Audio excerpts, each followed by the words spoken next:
Ahora les voy a hablar de algo más sencillo. Realmente podrían decir ustedes, bueno, pues ¿qué hace un neuroradiólogo hablando de la lengua, ¿no? De ese órgano que, pues como digo yo, pues ahí está. Y ahí está, y está en nuestros estudios de imagen. Y entonces, pues hay que interpretarlo o hay que saber identificar algunas cosas, ¿no? Es muy triste que un paciente con un pequeño cáncer de lengua se nos escape en ese corte sagital, en un estudio de cráneo, y una vez que lo vemos, pues tenemos que dirigir el estudio. Y entonces, si vamos a dirigir el estudio, pues hacerlo bien. Y si vamos a interpretarlo, pues hacerlo también mejor, ¿no? Vamos a hablar específicamente de cáncer de lengua, no vamos a hablar de tumores de la cavidad oral. Y los objetivos de la plática van a ser estos, ¿no? Hablar un poquito de las secuencias, muy corto, de la anatomía para que nos familiaricemos con ella, y vamos a romper algunos paradigmas incluso del cáncer de lengua, desde el punto de vista tanto radiológico como oncológico y quirúrgico, porque ahí es donde tenemos que ver que nuestra especialidad, una vez más, se entronca con otras especialidades. Nosotros podemos hacer una interpretación muy exquisita de un cáncer de lengua que no le sirva al cirujano y que, por supuesto, no le sirva tampoco al oncólogo. Entonces, necesitamos saber algunos puntos, no tengan miedo a la lengua, y cómo se maneja. Digo, va a ser algo muy sencillo, además tenemos solo 20 minutos. Los objetivos es eso, determinar la técnica de imagen en el análisis de la patología lingual, exclusivamente la lengua, insisto. Señalando los puntos anatómicos de referencia, revisar esta anatomía, mostrar cuáles son los hallazgos radiológicos y las implicaciones, como decía, en el manejo terapéutico. ¿Qué secuencias vamos a utilizar? Una sola diapositiva. Secuencias en T1, sin FAT-SAT, porque queremos aprovechar los planos grasos que están entre la musculatura de la lengua, pues tenemos los 3 planos coronales, la ventaja de la resonancia, y un STIR, un T2 puro. ¿Podemos hacer otras secuencias? Por supuesto. Otras secuencias como el estudio que nos acaba de presentar el doctor Kimura. Nosotros vemos una lesión en lengua y lo que tenemos que hacer es orientar a nuestro técnico para hacer, si vemos calcificaciones, un ecogradiente, si sospechamos una patología neoplásica, una difusión, y si el paciente ha estado radiado o ya viene dirigido con un cáncer de lengua, pues hacer algunas secuencias específicas, ¿no?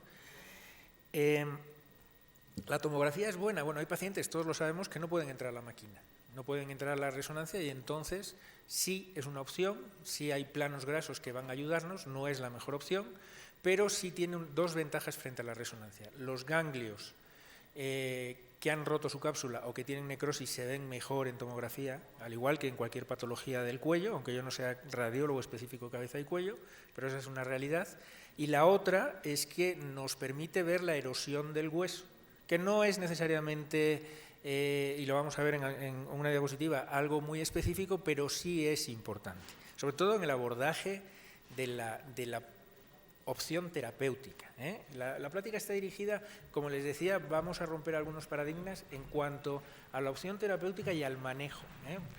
¿Qué es la lengua? O sea, si vamos a hablar de la lengua, tenemos que saber qué es la lengua. La lengua es un músculo que nos permite hacer muchas cosas. Nos permite deglutir, nos permite hacer lo que estoy haciendo yo ahora, hablar, y nos permite también saborear y hacer otras muchas cosas. Es un músculo estriado con planos grasos, y la vamos a dividir en 2 porciones. Una porción que está en la boca, la que estoy utilizando yo ahora, y una porción que utilizamos principalmente para otras funciones, para la deglución, y que está recubierta de epitelio linfático, que es la lengua bucal, o la vamos a llamar BL en la plática, ¿sí? Que es la lengua posterior y que forma parte de la orofaringe. No le tengan miedo a la musculatura de la lengua. El radiólogo que se plantea el análisis de la lengua siempre tiene miedo a la anatomía de la lengua. ¿Por qué? Porque es compleja, efectivamente, es una estructura compleja. Y tiene 2 tipos de músculos, unos intrínsecos que no se insertan en ninguna parte, se insertan solo en la lengua y que nos permite, a mí no, pero a cierta gente, dar forma a la lengua. O sea, esos que hacen una trebololengua y que la doblan, eso es lo que permite la musculatura intrínseca. Y es esa musculatura que vemos aquí, que son pares y una única, la longitudinal superior y luego la longitudinal inferior y la transversa. La transversa y vertical son las que están debajo de la longitudinal superior y son septos o septos musculares que van para arriba, y transversal, su propio nombre lo indica. Es importante el septo, lo vamos a ver un poquito más detenido. Y también tenemos musculatura extrínseca, que es la que nos permite mover la lengua. y que se inserta en estructuras óseas, tiene inserciones en estructuras óseas. Y tenemos estos tres músculos, el geniogloso, el estilogloso y el iogloso. El iogloso es un músculo vertical que está paralelo al geniogloso. El geniogloso es ese que ven pintado en rojo, y al lado de ese músculo rojo que está insertado entre las apófisis geni de la mandíbula y el hueso hioides, hay un espacio, primer digamos, foco. Ese espacio es importante, es el espacio amarillo que se llama espacio sublingual. No vamos a ser muy exquisitos en anatomía, no es necesario, ¿eh? Y luego tenemos otro músculo más curioso todavía, que no se inserta en el hueso, que se inserta en la lengua y en un órgano. Por eso se llama palatogloso, que se inserta en la amígdala palatina, y es ese que cuando abrimos la boca lo vemos, es el pilar anterior de la orofaringe. Y ese nos va a delimitar, es ese músculo azul que vemos en la diapositiva, nos va a delimitar, la orofaringe, o sea, la parte de la boca que llamamos BL, la parte de la boca que se convierte en lengua basal o lengua orofaringea. Rápidamente, la lengua está inervada fíjense si es importante que hay cosas que están inervadas por un solo nervio y la lengua está inervada por 4. Entonces, la patología neurológica vulvar va a condicionar también patología lingual. Está inervada por la cuerda del tímpano, que es rama del séptimo, está inervada por el glosofaringeo en su parte posterior y anterior. La parte sensitiva depende del trigémino, y la parte motora, la que estoy utilizando yo ahora, es del hipogloso. Vean todos los nervios que participan. Y la vascularidad de la lengua, esa es importante y la vamos también a marcar ahí como punto de la plática. La lengua tiene 2 arterias, y esas 2 arterias nos permiten sacrificar una. Van paralelas, son estas imágenes que ven aquí en esta tomografía, paralelas, tienen esa forma serpinginosa, es la segunda rama de la carótida externa, y van a inervar, a veces inervan la glándula sublingual, pero inervan principalmente la lengua. Y el drenaje linfático, que es importante, no toda la lengua drena a cualquier parte, es como la targa de casa, se va por cada zona de la lengua, se va a una parte, la punta se va a los ganglios submandibulares, la zona medial de la lengua se va a los estadios, a los relevos ganglionares 4, 5 y 5C, y la parte dorsal, o sea, esa parte faríngea, se va a los ganglios profundos cervicales. Rápidamente, la lengua oncológica. No es tan infrecuente, es un cáncer frecuente, es el 5º cáncer, más en ciertos países. Se asocia, curiosamente, a tabaquismo, alcohol, esos son factores sinérgicos por lo general, siempre lo han sido, al virus del papiloma humano, y es más frecuente en hombres. También hay ciertos artículos que la asocian a irritantes. En este país pues tenemos la costumbre de comer con ciertas especias, y eso nos puede hacer candidatos a la presencia de cánceres en lengua específicamente. Y además, en países asiáticos, mucha de la literatura la sacamos de países asiáticos en los que mascan nuez de betel, pues tenemos más patología de la lengua, ¿no? Siempre, no tenemos que hacer grandes diagnósticos diferenciales. Epidermoide, el 95%, y el 5% pueden ser de esas pequeñas glándulas que a veces algunos se nos han infectado y nos causan dolor en la lengua. No solo hay papilas, sino que también hay glándulas o pequeñas glándulas salivares. Y esas se pueden neoplasizar, por decir, perdón el neologismo, ¿no? En pediatría son diferentes. En pediatría, en este caso, hay epidermoides y típicos de la formación o de las estructuras que forman la lengua, teratomas y sarcomas y otros tumores, ¿no? Y son más frecuentes en la base, por desgracia, que en la punta. Rara vez lo vemos en la punta. Esto es importante, es un punto ya importante. Vean que para el estadiaje es importante tener metástasis, y el 20% de los pacientes que nosotros diagnosticamos como N0 tienen metástasis microscópicas. Aquí hay ya casi nadie hace linfografías. A mí me tocó en mis primeros años de radiólogo, y a veces ahora estamos haciendo o podemos hacer linfografías con lipiodol. Este es un cáncer de lengua en el que tenemos una micrometástasis que no estaba diagnosticada ni por resonancia ni por otra. Y vean que en los pacientes, como les digo, que supuestamente en N0 tienen 0 metástasis, tenemos un 20%, con lo cual los hemos subido de estadio. Así, automáticamente, esos pacientes que supuestamente no tienen metástasis están en estadios 3 y 4, con los cuales el manejo terapéutico que vamos a ver ahora es totalmente diferente. Y nosotros como radiólogos tenemos que definir ese manejo terapéutico. Vean si somos importantes en la definición. Este es un tumor T1 pequeño que supuestamente, si suponemos que no tiene metástasis, estaría en estadio 1, pero sabemos que un 20% de esos tumores pueden estar en estadio 3 y 4 y este tumor pues no tiene pierde. Es un tumor de base de lengua que implica el espacio sublingual, explica o atraviesa el septo lingual y tiene metástasis incluso a la zona o a la lengua basal o a la lengua bucal, ¿no? Sería un estadio 4. Bueno, no me detengo mucho en esto, sabemos que la implicación ósea no cambia el estadiaje.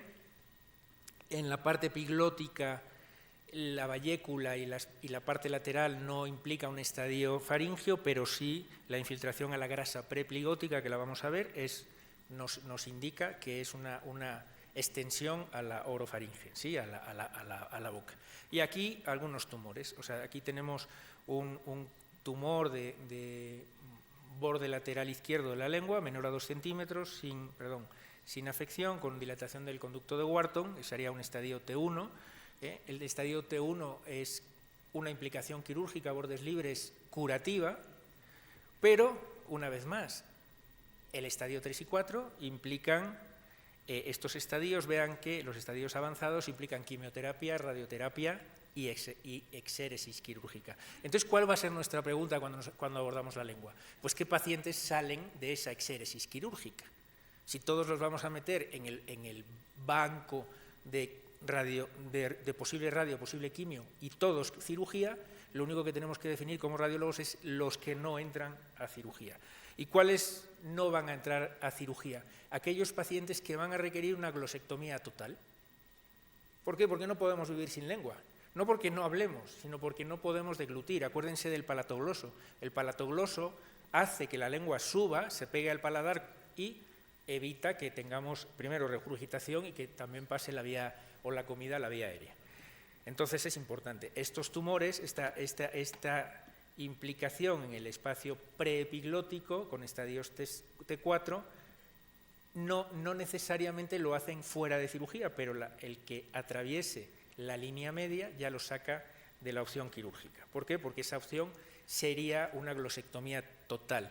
Y además es que no podemos cancelar una arteria, los que hacemos terapia endovascular podemos en un momento dado cerrar una arteria lingual, no pasa nada, la otra arteria lingual va a nutrir a esa lengua, pero no podemos quitar las dos arterias linguales. Las dos arterias linguales van a provocar una necrosis y vamos a quedarnos sin lengua y sin la parte bucal de la orofaringe. Cuando hacemos el checklist rápido, no solo es el tamaño, o sea, hay tumores de la línea media de 2 centímetros, yo sé que los oncólogos podrían decir otra cosa, pero los cirujanos van a estar más contentos, que no podemos quitar.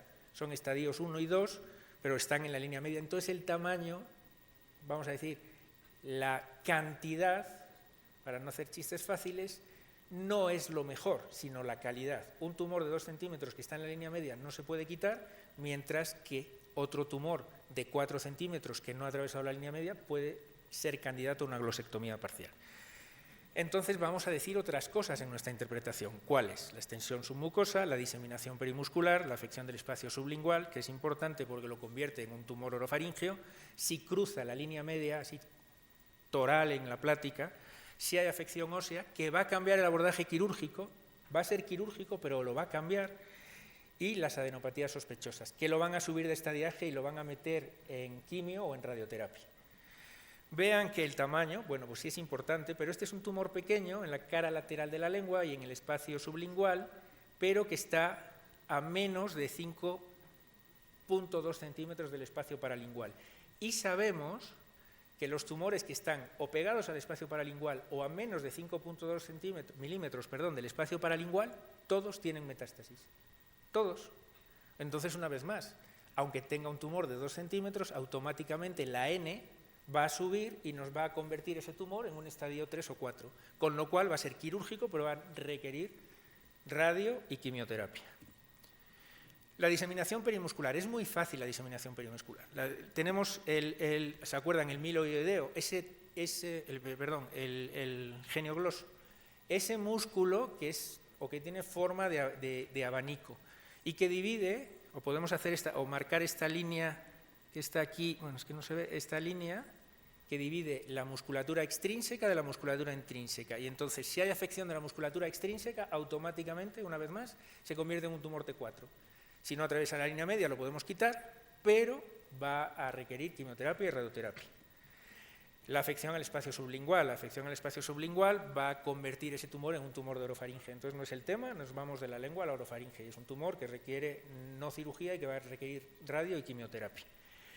Si cruza la línea media, lo he dicho ya 2 veces, si cruza la línea media es un tumor que no es candidato, no podemos quedarnos sin lengua por la morbilidad que tiene el hecho de no tener una lengua y automáticamente lo va a convertir en un tumor de quimioterapia y radioterapia.